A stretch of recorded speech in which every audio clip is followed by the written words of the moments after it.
Alors, bonjour tout le monde. Nous allons faire aujourd'hui une révision sur le cours de politique à propos de la mondialisation. La deuxième partie du cours, justement, est concentrée sur les enjeux globaux, sur les tensions sociales et sur une conclusion qui va être très rapide. Donc, on va commencer ici avec le module 3 qui aborde les enjeux globaux et les répercussions sociopolitiques. Alors, il y avait une lecture obligatoire à faire, naturellement, qui va nous aider à comprendre que les accords interétatiques et intra-étatiques sont absolument compliqués dans une société mondialisée parce que, comme vous voyez ici, il y a deux choses à compter dans ces accords-là. Un, le non-respect des accords étatiques, c'est-à-dire que tout État peut décider de lui-même sortir de l'accord s'il en décide. C'est le concept de la souveraineté, de l'autonomie d'un État. Ensuite, il y a aussi l'intérêt assez égoïste des États dans les gains relatifs, c'est-à-dire que c'est les gains qui reviennent seulement à l'État propre et non aux autres États qui l'entourent. Bon, comme on voit ici, la sécurité correspond à l'absence de menaces contre les valeurs et l'absence de crainte. Donc, en fait, cette sécurité-là, selon le philosophe Booth, le philosophe historien, bref, le politicien, c'est une technique en fait d'émancipation. C'est-à-dire que euh, la sécurité sociétale, c'est important dans les dynamiques sociales de notre société. Là, je vais dire sociétale deux fois, c'est super, très utile. Mais en gros, vraiment, la sécurité, c'est un enjeu absolument important, surtout dans la conceptualisation de l'État en tant que tel et de sa souveraineté dans un monde mondialisé. Bon, les coopérations étatiques sont possibles et il y a quelques théories justement qui témoignent du fait qu'elles peuvent être déterminées par certains critères. Donc, les, euh, les réalistes ne croient pas à la possibilité d'avoir des coopérations efficaces, car pour eux, c'est toujours la loi du plus fort. La personne qui va vaincre va être celle qui va défendre ses propres intérêts. Par contre, il y a la théorie de l'institutionnalisme qui croit que les institutions, par exemple l'ONU, l'OTAN, etc., ont un rôle crucial et efficace aussi dans les coopérations, les négociations interétatiques. On a aussi la théorie de la paix démocratique qui est que un pays démocratique ne peut pas se permettre d'attaquer un autre pays démocratique car c'est un genre de contrat social, matière vue par Rousseau justement. Bon. Le féminisme là-dedans, qu'est-ce que ça fait en fait? Ça démontre d'autres aspects qu'on n'a pas vraiment explorés dans la science politique internationale. C'est le fait euh, de la conception patriarcale, de la compétition, du rôle des femmes qui était un peu aussi auparavant, qu'il est toujours aussi sous-estimé, malgré le fait que les femmes représentent environ la moitié de la population et que aussi les décisions d'un État rapportent à 50% sur les conséquences d'une femme. Donc il y a de l'importance là-dedans. La fracture de l'État entre quand les conflits internes ne peuvent pas être résolus sans l'ingérence de la responsabilité globale. C'est-à-dire que dans un monde dans lequel il y a des conflits, il y a énormément de frontières poreuses, difficulté de savoir qu'est-ce qui est vrai du faux, qui est de quel camp. Souvent, la résolution des conflits est détenue par la société internationale, la gouvernance mondiale, qu'on pourrait appeler justement dans notre monde. Bon, là voici les notes de cours qu'on aurait étudiées. Pourquoi s'intéresser à la sécurité? En fait, la sécurité, c'est un élément constitutif de la paix. Si t'as pas de sécurité, t'as pas de paix. Si t'as pas de paix, t'as pas de sécurité. Donc, c'est le fait des violences, des menaces, euh, qui n'existeraient pas justement dans un monde pacifique. Elle détient aussi un ordre social et politique, une stabilité, légitimité, un développement, la prospérité, bref, tous les discours hippies qu'on peut voir, c'est aussi euh, un discours de paix et alors de sécurité. Il y a différentes perspectives, comme vous voyez ici. Lippmann, c'est un pays en sécurité, n'a pas sacrifié des valeurs essentielles, c'est-à-dire que pour lui, c'est les valeurs qui détiennent plus d'importance que le reste. Il faut les préserver, il faut les garder même en temps de guerre, c'est-à-dire que c'est ça la sécurité. Wulfer, c'est l'absence de menace, comme on l'a vu. Busan, bon, c'est la capacité justement de préserver l'identité indépendante.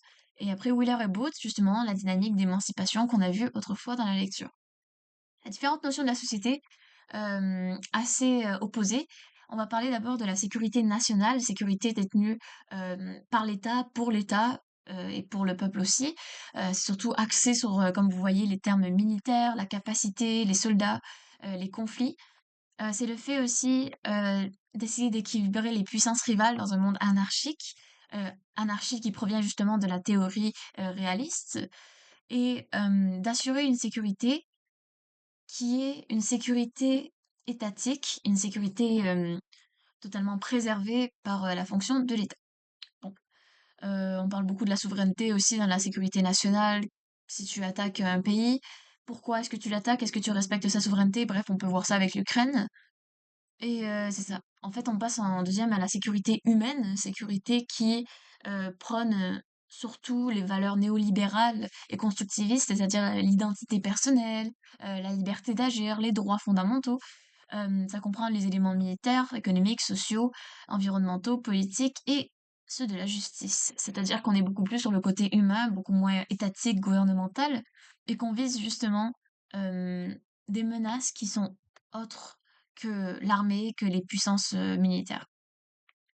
Les conflits armés, ils ont énormément évolué depuis la Deuxième Guerre mondiale. On n'a pas eu de conflit à si grande échelle depuis 1945.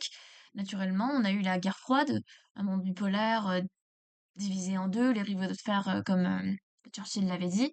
Euh, Pourtant, il y a quand même des conflits qui sont organisés dans différentes sections du monde pour essayer de conquérir justement euh, les territoires et aussi les idéologies. Donc, comme vous avez vu ici, Afrique, Sud-Asiatique, Amérique du Sud, Moyen-Orient, Corée, Vietnam, tout ça, c'est des guerres organisées soit par les Russes, les communistes, les capitalistes ou les Américains, mais souvent ça allait en pas de deux. Donc après ça, justement, on a eu une conscience planétaire plus vive et surtout la chute de l'Union soviétique, ça a permis aussi euh, l'émancipation et l'indépendance de nombreux pays, comme la Tchétchénie, on a eu parlé aussi de la Slovénie, Slovaquie, bref, tout ça. Et il y a aussi une technique de décolonisation qui a permis à beaucoup de pays d'Afrique du Sud et d'Afrique du Nord, ben en fait d'Afrique tout court, de justement s'émanciper et de sortir de ces dynamiques-là euh, dépendantes de la France, par exemple la guerre d'Algérie, etc. Euh, les nouvelles guerres sont interétatiques, donc ça veut dire que la plupart des conflits qu'on voit, ce n'est plus des conflits mondiaux, ce n'est plus des conflits genre Russie, États-Unis, mais c'est beaucoup plus des conflits à l'intérieur, idéologiques. Par exemple, le Kosovo, euh, qui démontre justement une certaine divergence entre deux groupes idéologiques dans le même pays, que eux-mêmes ont décidé de s'offrir une genre de s'offrir, c'est un grand mot, une guerre civile justement pour essayer de remédier à cette divergence qui est foncièrement inutile. Par contre, ça remet totalement en question les fondements et les règles prises que pour acquis, par exemple la souveraineté, la justice, tout ça, tout est remis en question puisque on a érigé un système mondial prévenir les guerres inter-étatiques, mais non intra-étatiques. Et c'est ça justement l'enjeu principal de la sécurité globale. Bon, passons désormais à la mondialisation de l'économie, du commerce, de la finance. Alors ça, je vous préviens, c'est sûr qu'il y a une question à l'examen là-dessus. On peut pas se mentir, même le professeur l'a dit. Alors on va essayer de l'étudier bien ensemble. Dans une des lectures obligatoires, celle de Bellis, Économie politique internationale, il est évident justement que l'ensemble des institutions, des marchés, des sociétés, des entreprises, bref, tout ce qui est même à l'international ou à l'intranational, est doté de règles, de normes, de lois, d'organisations et d'habitudes qui peuvent justement régir tous ces comportements-là dans la finance, dans le commerce.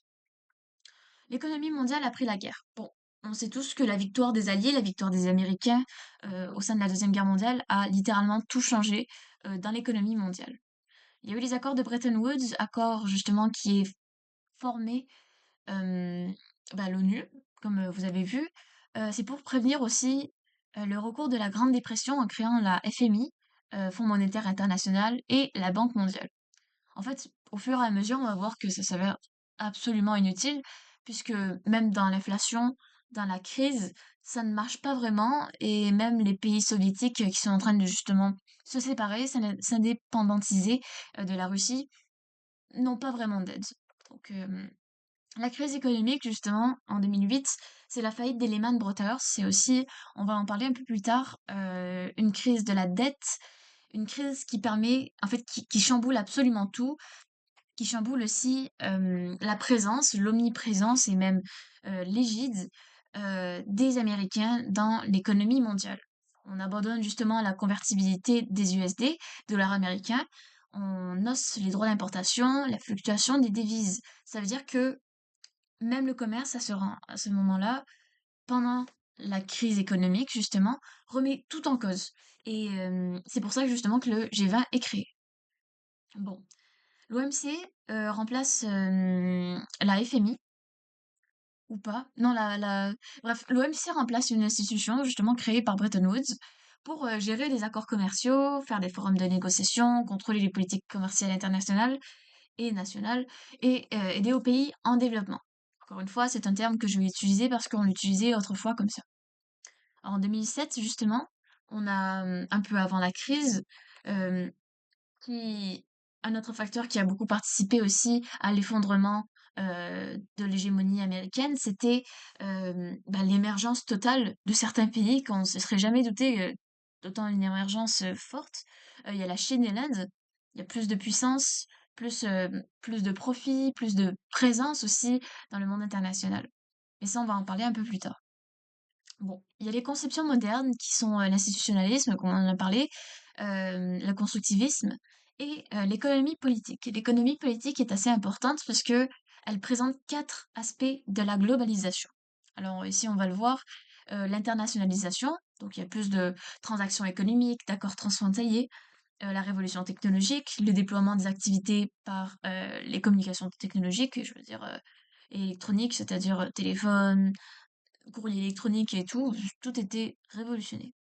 La déterritorialisation aussi, c'est le fait que sur l'identité et l'économie des États, les frontières étaient minimes et ne représentaient pas beaucoup de sources d'influence flagrantes en tout cas. Tout transcendait en fait cet état géographique. La libéralisation, c'est l'absence de l'État dans les activités économiques. Comme on sait, les régimes libéral tient beaucoup à la non-ingérence de l'État, le non-interventionnisme, qui laisse ça justement aux compagnies privées. Donc, comme ici, déréglementation étatique, ouverture aux compagnies étrangères, puisque tout ce qu'on veut, c'est faire de l'argent, c'est avoir des profits. Deuxième lecture, Baylis, on va faire ça rapidement, le commerce mondial et la finance globale. Euh, Comme vous voyez ici, il y a plusieurs organismes justement publics en finance et en commerce. Les partisans de la globalisation sont en accord avec le relâchement des mesures de contrôle, de déréglementation. C'est-à-dire que pour ceux qui soutiennent la globalisation en tant que telle, tout ce qui est déréglementation, tout ce qui est à l'encontre justement de l'interventionnisme étatique, ils étaient en accord et ils soutenaient justement le fait que ce serait la meilleure façon d'indépendantiser chaque État et d'évoluer vers le mieux, encore une fois. Euh, Internationalisation, libéralisation, on en a parlé en haut. La production, justement, le commerce, c'est la production, tout ce qui est les produits, la transaction, les zones économiques spéciales, justement, les nœuds qui sont au sein de grandes villes, par exemple Hong Kong, New York, etc. C'est des nœuds principaux où tous les flux commerciaux se retrouvent à un seul endroit. Souvent, on peut parler de la bourse, la banque internationale, etc. La finance globale dans la supraterritorialité, on parle beaucoup aussi dans la finance, c'est plus les capitaux, les activités bancaires, les valeurs mobilières, les marchés aussi des produits dérivés. Donc, ce qu'on voit en fait, c'est que à travers le monde, la globalisation ne se restreint pas à seulement les pays, comme je dis, développés, mais aussi aux pays en développement, car ça les affecte autant du côté environnemental, économique, mais aussi social, avec la dissémination justement de cultures autres que la leur. Alors, Géraud, lecture obligatoire, les globalisations, en gros, c'est pour dire que la globalisation financière, comme on a dit, supprime toutes les cloisons, toutes les frontières. Et les frontières aussi du métier, c'est-à-dire que la banque exerce absolument tout. Il n'y a plus de différence dans les métiers de la finance, c'est-à-dire que oui, ils sont bien distincts, mais une banque pour tout, en gros. La finance est indispensable, elle rassemble la monnaie, elle met en service et organise des marchés d'échange. Donc, il y a trois effets de la globalisation numérique. Ça, on en parle beaucoup. Le bouleversement de la production, on produit plus pour moins. Production de services à distance, Wi-Fi, Internet, et aussi toutes sortes de produits qui sont créés dans un pays, qui sont importés dans un autre pays. Il y a les dimensions des coûts de diffusion, c'est-à-dire que pour envoyer un message, ce n'est plus au pigeon voyageur, comme on peut le voir, mais c'est aussi par email ou même par texte. et tout maintenant est fait plus rapidement. Les caractéristiques fondamentales de la finance, on peut parler des prix des actifs financiers, de l'excès politique monétaire, de la purge du mistigris. Je vous recommande justement de le regarder et des effets macroéconomiques. Bon, on va en passer rapidement pour la matière à l'examen. La spécialisation, dans le texte de Murchison et Tchernoff, dans l'ouverture du commerce, c'est lorsqu'un pays se concentre sur les biens qu'il produit de manière la plus efficace. Car l'autarcie, c'est-à-dire que lorsqu'un État ne dépend que de lui-même pour tout, n'est pas efficace et ne donne pas justice justement aux lois du marché libre, euh, tant théorisées par Adam Smith. Le commerce international porte des avantages au Canada, autant aux consommateurs qu'aux producteurs. C'est-à-dire que les consommateurs, comme je vais l'expliquer dans justement les avantages, ont plus de choix. Ont plus de choix en payant moins la plupart du temps. Et ça rapporte aussi les producteurs qui peuvent exporter des produits à grande échelle, comme vous voyez là. Euh, Aussi le marché ouvert, la croissance économique, la chaîne d'approvisionnement qui favorise la fabrication spécialisée dans différents pays. Par exemple, un truc en Chine, un truc en Allemagne, un truc en France, qui se retrouvent tous aux États-Unis ou au Québec, ou peu importe. Tout ça interrelié, mais de façon à se spécialiser dans le bien de production le plus efficace. Les inconvénients de la spécialisation, justement, augmentent les inégalités des revenus, c'est-à-dire qu'il n'y a pas tout le monde qui peut se permettre d'être spécialisé dans un truc où il est plus productif. Et certains pays, justement, sont à l'arrache et essaient totalement de rejoindre ces tendances avec peu de succès. La production à l'étranger aussi peut mener à la perte des droits, les inégalités et à une balance commerciale déficitaire. Bon, la libération et la mondialisation sont intrinsèquement interreliées. Le reversement d'une mène à la perturbation de l'autre. Un déficit, ok. Un déficit, c'est lorsque un emprunt est nécessaire, un emprunt étatique est nécessaire, mais pourtant qu'il est supérieur à l'épargne. C'est-à-dire que l'État aurait une dette envers le reste du monde, puisque sa dette est plus grande que toute son épargne, que tout son argent accumulé. Bon, le cours, on va y passer. L'économie mondialisée, c'est la convergence des marchés mondiaux, et de tous les marchés. On peut parler aussi des marchés du crime, euh, les marchés de la culture, vraiment tous les marchés. La déterritorialisation des règles, la mondialisation du capital, les technologies de transport, des communications et de l'information. Il y a trois sphères d'internationalisation de l'économie. Il y a le productif, le marchand et l'argent. Productif, c'est l'industriel, le marchand, c'est les échanges, et l'argent, c'est la capacité financière, justement. Qu'est-ce que ça fait, justement, tout ça? Bah, très rapidement, comme on a dit, c'est la conséquence de la mondialisation à un niveau énorme. C'est la connexion et l'interdépendance, mais aussi dans les secteurs euh, de coopération, de concurrence économique. Et tout ça, ça chamboule tout. Les politiciens ne sont plus en mesure de contrôler l'économie mondiale. Tout est laissé souvent aux entreprises privées, aux entreprises qui ont le pouvoir surtout, et dont les politiciens ne peuvent que s'assurer de représenter l'État, de voter en faveur ou contre. Mais tout ça, justement, se doit d'être complexe, car toutes les interconnexions et les interdépendances doivent être gérées et considérées lors de toutes les actions économiques ou financières. Heu, voilà.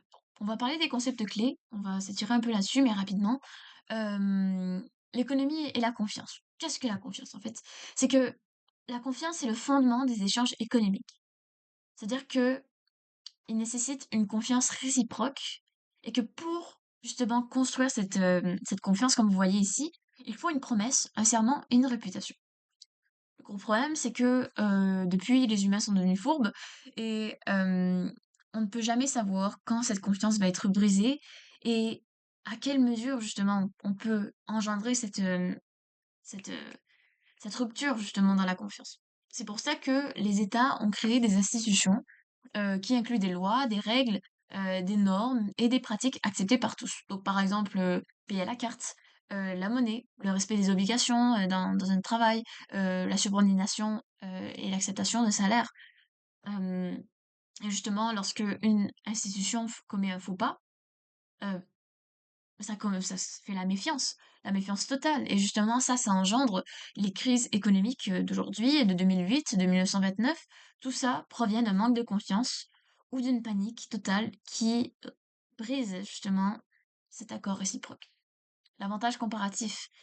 Comme on en a parlé en haut, au-dessus, l'avantage comparatif provient et ce qui motive justement la spécialisation.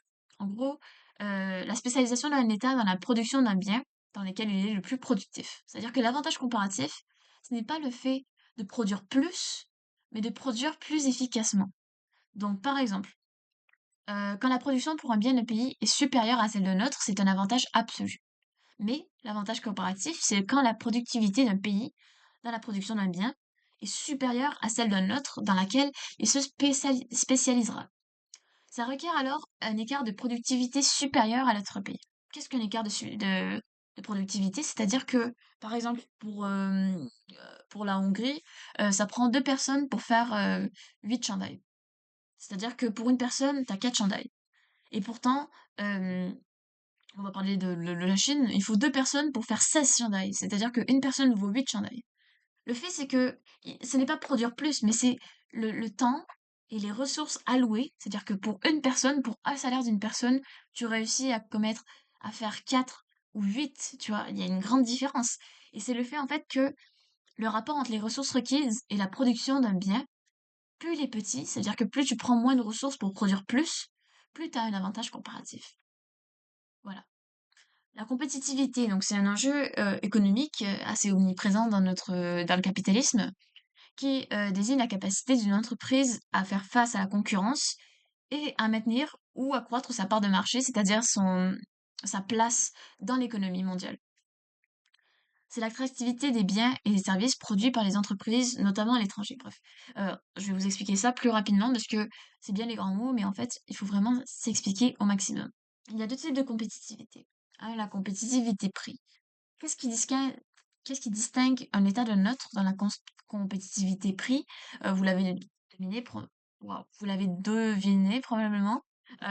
C'est des biens à un prix moindre, un prix minimal, ou l'exportation, justement, tout ça, l'exportation, le nombre de biens importés dépend du prix. Entre la Chine et le Québec, pour acheter des bottes, on voit qu'il y a une énorme différence de salaire.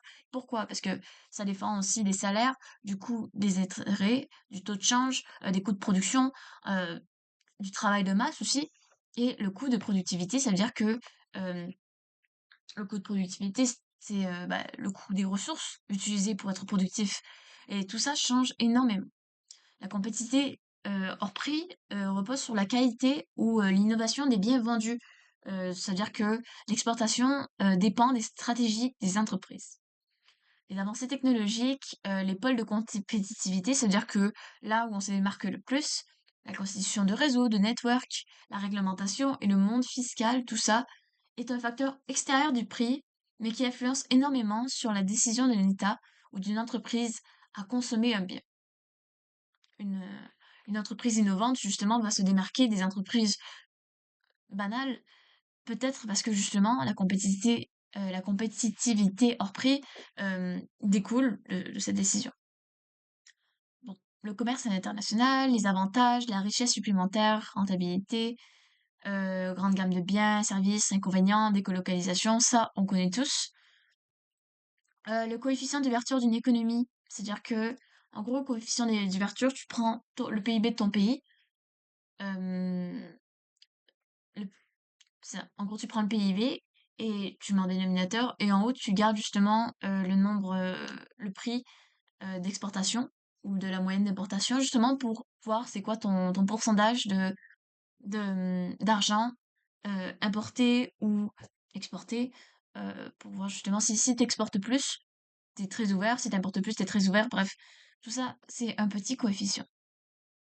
Responsabilité étatique, les gouvernements, comme je l'ai dit, sont beaucoup moins autonomes. On réduit beaucoup la marge de manœuvre. Eux, ils se doivent en fait de réglementer.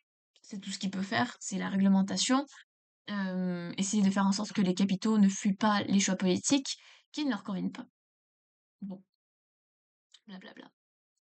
L'environnement global et ses enjeux, c'est assez simple, on va pas vraiment s'étirer là-dessus. Les inégalités déterminent l'utilisation des ressources, d'affaires avec les écosystèmes et les moyens de subsistance. Ça veut dire que les préoccupations traditionnelles justement de l'environnement, c'est les ressources naturelles et la pollution. Le développement durable est un concept qui a été inventé durant la commission Brundtland organisée par l'ONU. Euh, Ça dit, la conférence des Nations Unies sur l'environnement et le développement a eu lieu lorsque les tensions Est-Ouest devenaient beaucoup plus apaisées et que les citoyens pourtant étaient beaucoup plus ensemble, en fait, unis dans une certaine inquiétude de voir la couche d'ozone, par exemple, avoir un trou comme ça, voilà. Euh, Tout à fait inédit et pourtant eux, ça les a mis dans une inquiétude totale et aussi une certaine obligation de faire quelque chose. Mmh, mmh, mmh, mmh. Donc c'est ça. D'un côté, pour les entreprises étrangères privées qui voient que justement les États leur offrent des restrictions ou des normes, pour eux c'est une certaine forme de protectionnisme déguisé, une certaine façon justement de prioriser l'État euh, à l'extra-État en fait. Donc voilà. Principe de précaution, droit de prendre une décision même si elle n'est pas basée sur des faits scientifiques, grave dommage, etc. Il y a aussi des biens communs qui existent, l'Antarctique, la haute mer, les grands fonds et l'extra-atmosphère. Euh, c'est des biens en fait qui sont communs à tout le monde, qui ne, en fait communs à tout le monde, mais euh, n'appartiennent à personne. En gros, n'appartiennent à personne, c'est un terrain libre, c'est-à-dire qu'il n'y a pas les États-Unis qui peuvent faire oui, je vais vous l'acheter. Donc pour une fois, c'est très bien. Le GIEC, issu du programme des Nations Unies pour l'environnement, il traite de différentes questions. Donc, il est aussi en partenariat avec la climatologie et traite beaucoup des incidences des changements climatiques et leurs dimensions économiques et sociales. Bon, l'environnement global et le cas des changements climatiques, le cours officiel. Les changements climatiques, en bref, c'est là où l'atmosphère agit comme serre et capte la chaleur qui s'échappe de la surface terrestre. Je ne vais pas vous donner un cours de sciences et technologies de troisième secondaire, mais vous comprenez que ça crée énormément de phénomènes perturbants et des conditions météorologiques extrêmes qui touchent énormément aussi les pays en développement, autant que les pays aussi, ben, un peu plus quand même, largement plus que les pays développés. Bon. L'action à l'échelle mondiale, on a la Convention cadre des Nations Unies sur les changements climatiques, sommet de la Terre à Rio, quasi universel, on veut stabiliser les concentrations atmosphériques de gaz à effet de serre pour empêcher les perturbations. Protocole de Kyoto, un échec absolument flagrant puisque le Canada s'est retiré, les États-Unis aussi. Alors, c'était pour réduire les émissions de 5%. Un objectif qui a été échu. Accord de Paris, une nouvelle trace, un nouvel espoir justement dans l'environnement, c'est un accord universel sur le climat. Le fait de vouloir limiter la hausse de la température de la planète en dessous de 2 degrés par rapport aux périodes pré-industrialisées. Industrielles. C'est un modèle bas carbone justement qu'on veut obtenir, malgré les résultats décevants de 5 ans plus tard, où ces 2 degrés Celsius-là n'ont jamais été atteints. Mm. Donc, encore une fois, on démontre que la souveraineté ne peut pas vraiment être utile dans les enjeux de coopération internationale, que justement c'est ça qui limite. Pourquoi est-ce que le Canada serait parti? Pourquoi est-ce que euh, les États-Unis aussi seraient partis de ce, de ce contrat-là? C'est parce que leur souveraineté leur permet justement de partir et de totalement s'en foutre, de pas respecter les accords. Euh, bon.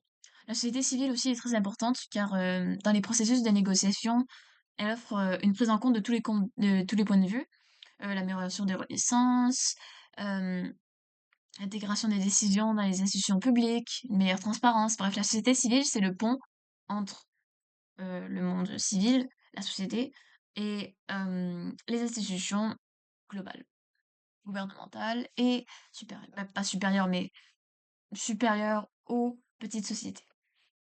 Bon, on va parler des réseaux de l'information et des communications dans la mondialisation, un sujet très intéressant. Dans la lecture de Fleury sur l'Internet comme vecteur de pouvoir, on explique justement que les réseaux sont au cœur de la nouvelle économie, de l'information, de la liberté d'expression, de la culture et de la société. Il y a deux changements justement qui sont très importants qui permettent la transition économique de l'industrie, ben, de la transition économique de l'économie de l'industrie à l'économie des réseaux. Il y a un, le développement d'une économie informationnelle et culturelle s'appuyant sur les symboles. Et 2, le développement de moyens de communication peu coûteux et interconnectés.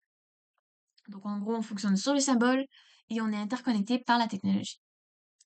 Cette économie de l'information exclut la majorité de la population. Il n'y a pas tout le monde qui a accès à Internet, il n'y a pas tout le monde qui a accès à un téléphone. Il y a des classes sociales qui ne peuvent pas se permettre d'acheter un téléphone, ce qui est très normal aussi. C'est assez cher, merci.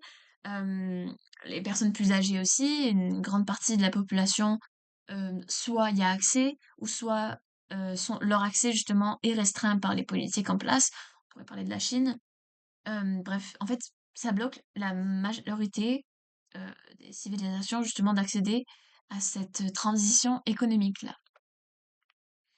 Bon, on va parler justement dans l'article de Fleury, d'un bloc historique. Un bloc historique, rapidement, c'est, l'idéologie dominante dans une période historique, dans le contexte d'une société. Donc par exemple aujourd'hui, comme vous voyez ici, aujourd'hui elle représente le néolibéralisme disciplinaire américain. Voir le capitalisme avancé postmoderne. C'est-à-dire que le bloc historique présentement, c'est il, il est un peu fragilisé aussi présentement, mais de nature partout, comment le dollar fonctionne, comment le marché aussi fonctionne, le libre-échange, tout ça provient d'un libéralisme, néolibéralisme américain, qui est en ce moment le bloc historique. Donc le bloc historique a le contrôle sur le système communicationnel. Il y crée des normes juridiques, l'économie de marché, et sociale, une culture virtuelle, et s'assurer justement que chacun s'aligne sur la majorité. C'est un effet de serialité. C'est-à-dire que le bloc historique, le néolibéralisme, va s'assurer que c'est la norme d'être libéral, d'être ouvert aux valeurs extérieures, ce qui est d'ailleurs très correct, mais c'est justement montrer aussi qu'il y a des structures résistantes au bloc historique, résistantes, pas forcément opposées, mais critiques. Par exemple, l'UNESCO, je veux dire, les mouvements sociaux, les techies et la Chine. La Chine qui est une puissance, euh, deuxième ou troisième puissance mondiale, qui s'oppose facilement et énormément aux États-Unis. Chardel, réseaux sociaux, surveillés et consentants. En fait, ce qui est drôle avec ici, c'est que depuis qu'on a nos téléphones, vous l'avez peut-être vu dans le cours de communication, on commet des actes, on consent à la vente de nos données tellement rapidement que auparavant un État totalitaire aurait essayé justement de nous imposer, on l'aurait pas fait aussi rapidement. C'est-à-dire que les réseaux sociaux impliquent un certain contrat social inconscient, flou, euh, qui nous fait nous imaginer que on peut vraiment pas dissimuler grand-chose, on peut rien se reprocher, mais c'est que on peut facilement nous être reproché de quelque chose. Facilement avoir nos informations dissimulées, menacées ou même publiées à grande échelle. Pourquoi faire, je ne sais pas, mais par exemple, on a vu les deepfakes avec Taylor Swift, toutes les célébrités là américaines très populaires et très aimées apparemment par beaucoup de gens. On utilise l'intelligence artificielle aussi. Tout ça peut facilement nuire aux gens et pourtant, nous, on décide de consentir à cette activité-là. Très étrange. La société d'exposition, justement, on parle du cas des Américains qui auraient en fait utilisé une base de données de numéros de téléphone cubains pour obtenir plus de militants pro-démocratie à Cuba, en fait, pour littéralement de la propagande, pour influencer la masse et la diriger vers un point commun d'idéologie.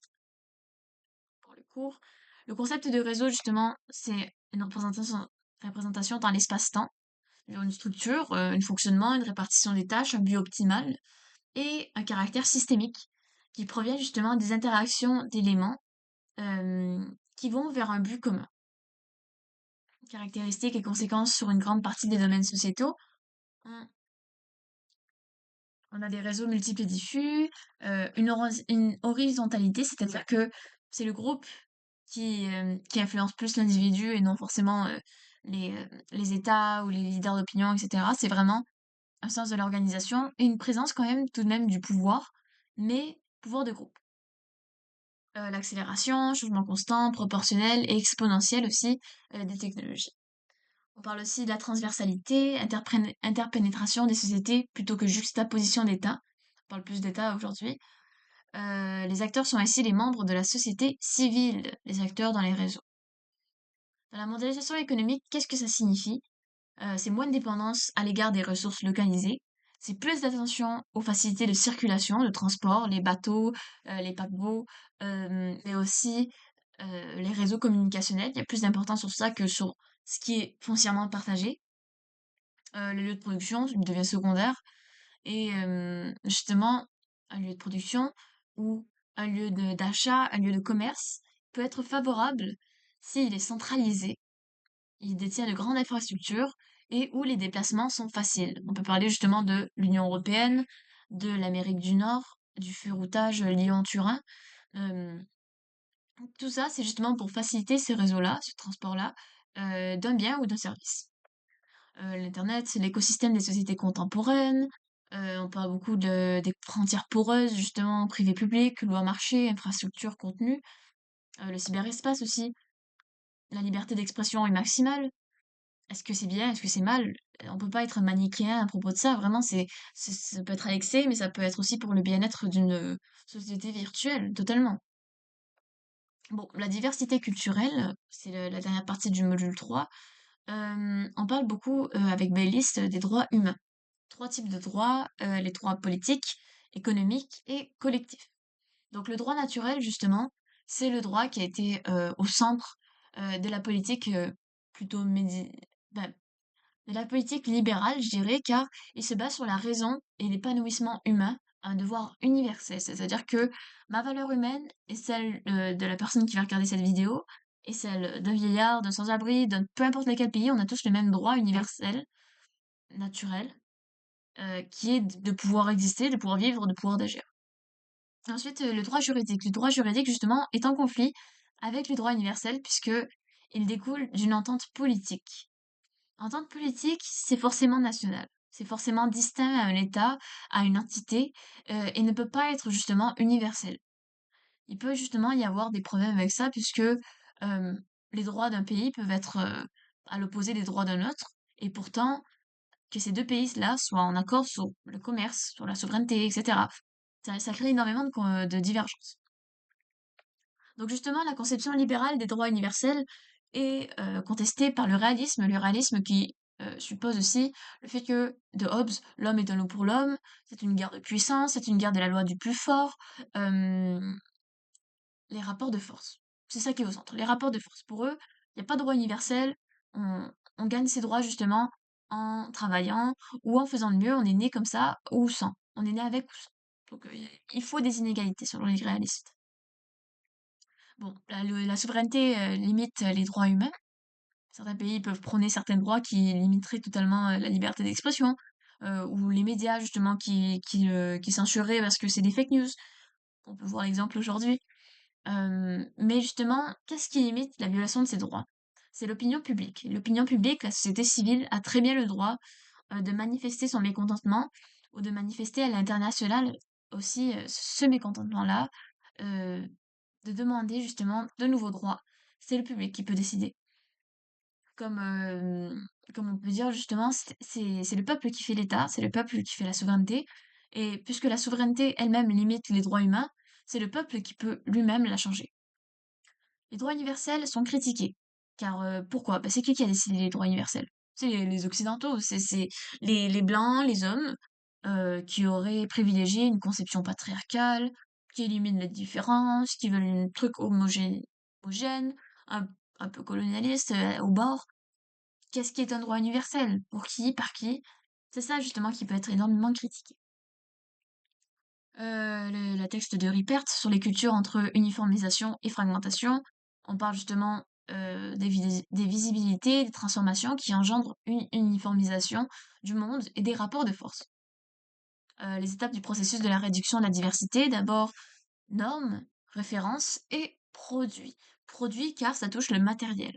Par contre, on parle beaucoup de la présence du Coca-Cola, emblème américaine, symbole totalement occidental, comme la crainte de la coca-colonisation. C'est en fait la peur de l'imposition d'un modèle culturel unique par ces processus. Le seul hic, c'est que le même usage n'a jamais le même effet produit à cause de l'adaptation au contexte et à cause justement des valeurs, de l'expérience personnelle, etc. C'est-à-dire que tu ne peux pas recevoir et consommer un produit d'une même manière identique qu'une autre personne. C'est-à-dire que cette homogénéisation-là, euh, c'est une erreur de logique, puisque foncièrement, cette standardisation de la production ne mène pas à l'expérience même de tout le monde envers un produit. On va parler de Huntington aussi. Huntington, c'est lui qui suppose que la guerre froide alimente les oppositions et les divisions culturelles et que les prochaines guerres seront des guerres de civilisation parce que le sentiment d'appartenance est tellement exacerbé qu'il va créer des tensions entre les différentes civilisations, créer des conflits. On en voit beaucoup, il n'avait pas forcément tort, c'est juste que il y a certaines critiques du fait que les civilisations ne sont pas forcément homogènes, il n'y a pas de religion uniforme, on peut parler l'ancien empire austro-hongrois, 15 langues différentes. 15 langues différentes et pas les mêmes cultures, pas les mêmes religions, et pourtant ils ont été ensemble. Ce n'était pas forcément une civilisation distincte, mais un empire. Donc c'est là où il faut faire la différence peut-être. À la place de religieux, parler peut-être des morales politiques, et même là, ça serait aller assez loin quand on ne connaît pas forcément le monde entier. Guiblin, les cultures nationales sont-elles menacées? En fait, pas du tout. Ça montre justement que avec l'industrie touristique et aussi avec la médiatisation et le besoin de montrer sa culture et de l'entretenir, les cultures nationales sont totalement exacerbées et visibles. Les effets de la mondialisation sur le nationalisme, ben, on parle beaucoup justement de l'immigration. Qu'est-ce que l'immigration justement engendre ou propulse? Eh bien, c'est les discours et les partis populistes. Donc, par exemple, Donald Trump qui utilise l'excuse de la xénophobie, oh, ils veulent nos emplois, etc.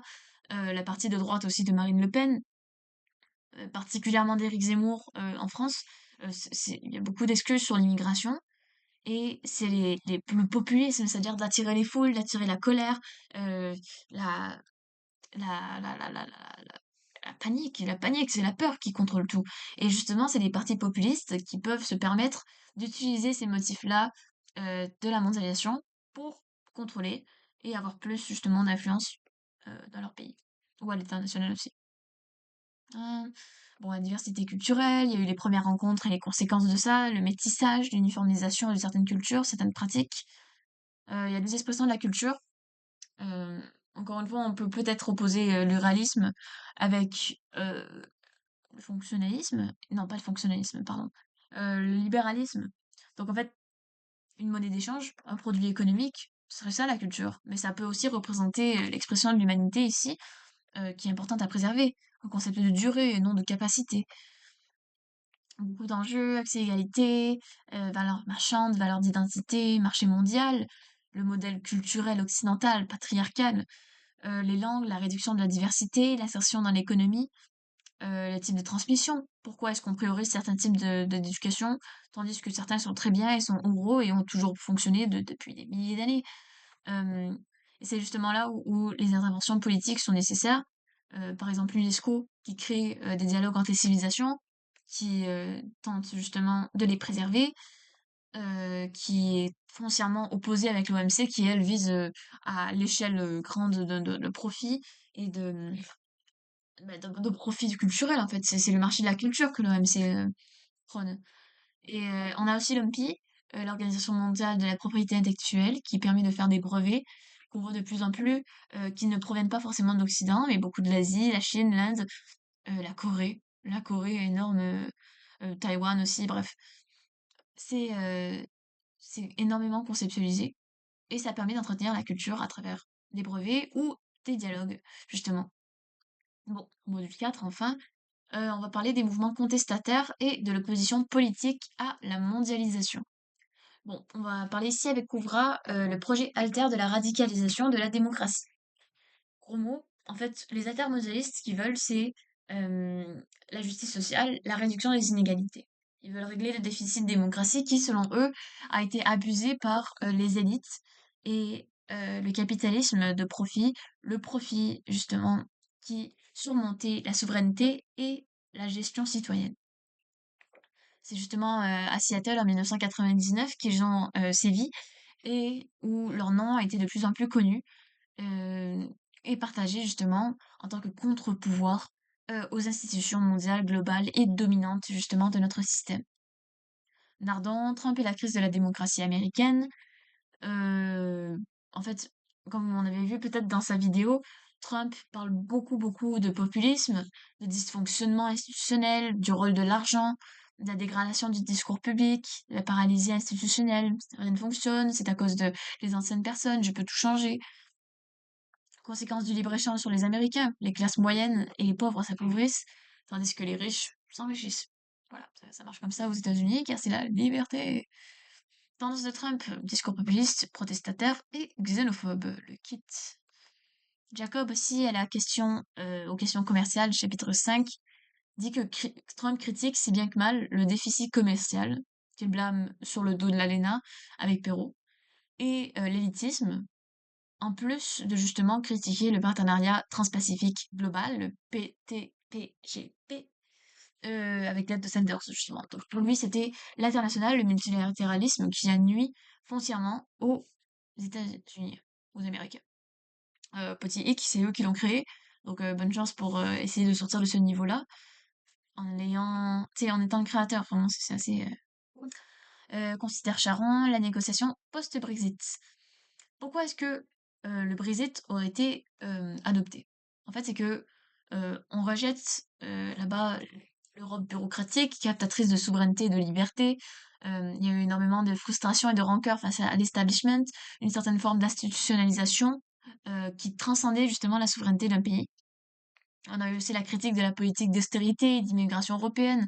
Euh, je veux dire, le Royaume-Uni ont subi énormément de conséquences économiques et sociales à cause de l'immigration. Et non parce que l'immigration c'est foncièrement mauvais, mais parce que c'était absolument pas prévu. Et pour eux, c'était à l'encontre de leurs valeurs et aussi bah, de leur démographie totalement. Boris Johnson, conservateur politique, qui a essayé de d'attirer les classes populaires en instaurant dans sa politique un programme de mesures sociales. Je vous laisserai lire ici les travaillistes, classe sociale aussi de gauche, qui ont pourtant voté pour Boris Johnson. Pourquoi? Et c'est pas parce qu'il manquait bien de figures d'autorité valables, légitimes. Corbyn, qui n'a pas reçu autant qui n'a pas reçu autant de, je veux dire, de positions positives, puisqu'il était lui-même ambigu, radical et trop ambitieux. Pour faire relever l'économie, justement, Boris Johnson met en place le réseau ferroviaire High Speed North, où les divergences justement de la deuxième phase de négociation lors du Brexit entre l'Europe et euh, le Royaume-Uni vont être totalement flagrantes, surtout dans les stratégies, dans l'accès aux eaux, dans les frontières irlandaises, Irlande du Nord, Irlande du Sud, énorme problème depuis toujours, modalité des futures relations commerciales. Est-ce qu'on fait de la négociation? Est-ce qu'on base ça sur la confiance? Ou est-ce que, comme dit l'Europe, on envoie un agent qui surveille pour faire en sorte que les États-Unis, pas les États-Unis, pardon, le Royaume-Uni surveille bien sa population? À voir. Les intermondialismes ne demandent pas l'élimination de la mondialisation, mais la présence plus notable de l'équité, de la justice et de la démocratie au sein de cette même mondialisation. Ils sont contre le capitalisme de prédation. Bon, Donald Trump opte pour un discours populiste, selon lequel l'État est contrôlé et corrompu par les élites. Elle s'enrichirait grâce aux institutions et aux accords médiatiques, politiques, économiques et migratoires, et aurait appauvri les classes ouvrières avec un but totalement de s'enrichir et de gagner, de dominer. Il manifeste aussi une envie d'un pays pour le peuple, par le peuple, même si lui-même fait partie d'une élite franchement bien rémunérée, c'est assez ironique. Il veut justement enlever cette illusion de démocratie des complots qui l'entourent les États-Unis. Bon, assez curieux puisque lui-même fait partie de nombreux complots, mais bon, c'est un cours. Je ne me mettrai pas dans le subjectif. Et les défi qui se pose au multilatéralisme, c'est la Chine, qui veut elle-même retrouver plus de place, les États-Unis qui ont une position ambivalente à la carte, dangereux, pour eux c'était dangereux dans les années 70 justement de participer à leur propre système hominidien. Le multilatéralisme ne profite à personne, dans la seule façon qu'il peut profiter, c'est de donner espoir, pouvoir de peut-être promettre dans un futur lointain, une dynamique de négociation. Voilà. Le Conseil de sécurité est inutile, il est bloqué à cause du droit de veto. C'est compliqué, tout ça, on dirait que ça s'arrête, ça stagne, et on ne fait pas grand-chose avec ça. L'ONU est en crise, action police significative, et en fait, le vrai problème, en fait, de l'ONU, ce n'est pas forcément l'ONU en tant que telle, qui est un projet assez respectable, mais les acteurs, les membres. Je veux dire, s'il y a un droit de veto, si on ne s'entend pas sur toute chacune des choses qu'on avance, à quoi faire? À quoi bon? Vraiment. Bon, la Chine de Xi Jinping, après que Mao soit décédé en 1978, Deng Xiaoping réforme le système économique. C'est-à-dire il accepte les économies privées et laisse plus de liberté aux institutions du gouvernement. Ces réformes, justement, elles prennent fin à la suite du massacre de Tiananmen Square en 1989, où de nombreux étudiants ont décidé de se rebeller contre le gouvernement chinois. Il y a eu un massacre de centaines de personnes. Xi Jinping est l'actuel secrétaire général du Parti communiste chinois. C'est le nouveau. Il lutte contre la corruption instaurée par Xiaoping pour deux raisons stratégiques. Un, l'appui populaire, et deux, la neutralisation de potentiels dissidents politiques. Mais il faut arrêter de se voiler la face. Xi Jinping ne prône pas un modèle de démocratie et ouvertement prône le totalitarisme et l'autoritarisme. Bon, la mer de Chine, la mer méridionale, c'est un enjeu important de ressources et de tensions, car la Chine déploie un empire maritime au détriment des autres. Une ambiance de guerre froide, Japon, Corée, États-Unis et la Chine, ils entrent en conflit en certaines guerres commerciales en vue peut-être d'obtenir Taïwan. Taïwan qui est foncièrement extrêmement importante, particulièrement dans la création de cartes graphiques, qui permet absolument tout. Taïwan est le centre justement d'attention dans la mer Méridionale. La Chine, bon, la Chine est fragile. Elle est endettée. Depuis la Covid-19, il y a la crise immobilière, le vieillissement de la population, la jeunesse, le chômage, les attaques terroristes. Et sur les réseaux sociaux, en plus, on en parle beaucoup, même si elles sont parfois, ces publications, supprimées par le gouvernement. Bon, Taïwan redoute que Donald Trump vise un partage du monde entre les États-Unis, la Russie et la Chine. Par contre, c'est totalement erroné, puisqu'il y a un désir, oui, il y a un désir de changement de l'ordre global occidental, mais il n'y a pas d'intérêt convergent, même pas forcément d'alliance. C'est plutôt du bilatéralisme et non du multilatéralisme entre ces trois puissances. Ce n'est pas vrai forcément qu'il va y avoir une super trialliance envers l'Occident. Les BRICS, ils ont fait une rencontre justement, le sommet en octobre 2024, pendant que la guerre d'Ukraine ravageait euh, les territoires ukrainiens. C'était surtout une dimension symbolique qui était présentée là-dedans, c'était le succès diplomatique de l'autorité russe.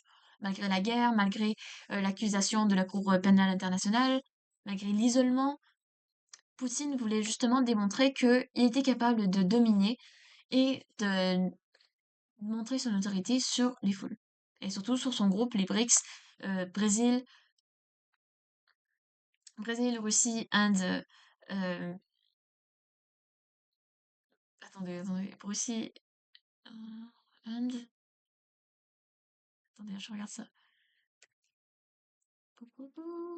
C'est Brésil, Russie, Inde, Chine, Afrique du Sud, bien sûr. Afrique du Sud qui est rentrée en 2010. D'ailleurs, oui, exactement. Ça a permis justement. Quand les BRICS sont entrés lors de l'impact de la crise économique, ils devaient négocier sur le changement climatique, réformer des institutions internationales, éviter une dépression, et tout ça justement lors d'un moment très délicat et très compliqué pour des nouveau-nés justement de l'ordre international. Ce qui les affaiblit justement, eux et leur légitimité, c'est la difficulté économique qu'ils vivent beaucoup. Parce que bien que leur niveau de vie augmente, bien qu'ils commencent à émerger dans la sphère économique, ils demeurent quand même parfois en situation de difficulté financière et commerciale. Ils ne sont pas si hétérogènes que ça, car c'est un épiphénomène des tendances générales de la mondialisation. En gros, ils représentent le fait que la mondialisation soulève des foules, soulève justement euh, pas les foules, mais je veux dire les institutions, qui elles gagnent en pouvoir et que l'Occident lui-même, on va le voir, euh, la création de l'Occident se retourne même contre l'Occident. ça prouve justement que ça fonctionne. Foncièrement, ça fonctionne. La deuxième mondialisation, ah oui, on va passer au module 5, politique et mondialisation, très rapide. C'est irréversible. On le parle justement, euh, la mondialisation technologique est irréversible. Après, les décisions politiques sont réversibles, il y a toujours une possibilité de changer les choses, mais euh, pourtant, le succès de l'Occident est d'avoir vendu le libéralisme comme le destin de l'humanité et de montrer justement que le monde est en train de se faire occidentaliser drastiquement. Il y a plusieurs sujets dans la vidéo, la fin du monde d'avant, on l'a regardé en cours, la diplomatie d'équilibriste, c'est-à-dire que la Turquie opte pour cette diplomatie, jongle avec l'Ukraine, la Russie, l'Israël, la Palestine, comme si de rien n'était. L'analyse de la crise, justement, que tout change et que le système international basé sur les alliances pour accroître le pouvoir des Occidents ne fonctionne plus aussi bien qu'auparavant, qu'il y a un nouvel ordre mondial aussi, l'émergence des pays décolonisés et en développement et en émergence, qui réduisent justement la domination occidentale. L'Europe et la guerre en Ukraine, elle affaiblit l'Europe, puisqu'il y a une crise énergétique et elle dépend aussi du programme d'aide américain. Bon, aujourd'hui, en 2025, le 4 avril, je veux dire, ce n'est plus le cas, parce que Trump a décidé lui-même d'enlever les tarifs, de mettre des tarifs, je veux dire, et de supprimer totalement son aide à l'Ukraine. Mais bon, ça. Les guerres de demain, c'est les conflits mondialisés, systémiques, sans médiation ni négociation. C'est-à-dire que ces conflits-là seront tellement naturels, tellement en colère idéologique, je veux dire, qu'ils ne pourront être atteints que par euh, la sécurité humaine. La paix ne peut être atteinte que par la sécurité humaine, comme vous voyez ici, là. Bah, c'est vrai qu'aujourd'hui, là, il va falloir s'entendre sur un truc, c'est la paix. Et bon, voilà. Les méga tendances, l'économie mondiale transitionne, la nature des menaces change, la gouvernance mondiale évolue, les écosystèmes subissent une pression croissante, les technologies, etc. Bon, on a vu les libéraux, je veux dire, les constructivistes et les réalistes, mais les méga tendances, en fait, c'est juste pour montrer que tout est interconnecté. Dans l'économie, dans l'environnement, dans la société, tout ça, avec les migrations et tout, tout est en train de se transformer. Et on se retrouve justement dans un monde transformé et transformateur dans lequel on va espérer de survivre. Alors, bon, j'espère que c'était assez rapide, 1 heure déjà. Euh, j'ai révisé voilà la moitié de l'année scolaire. J'espère que ça vous va. Et c'est ça, voilà. Merci, au revoir. Hop, ne bougez pas.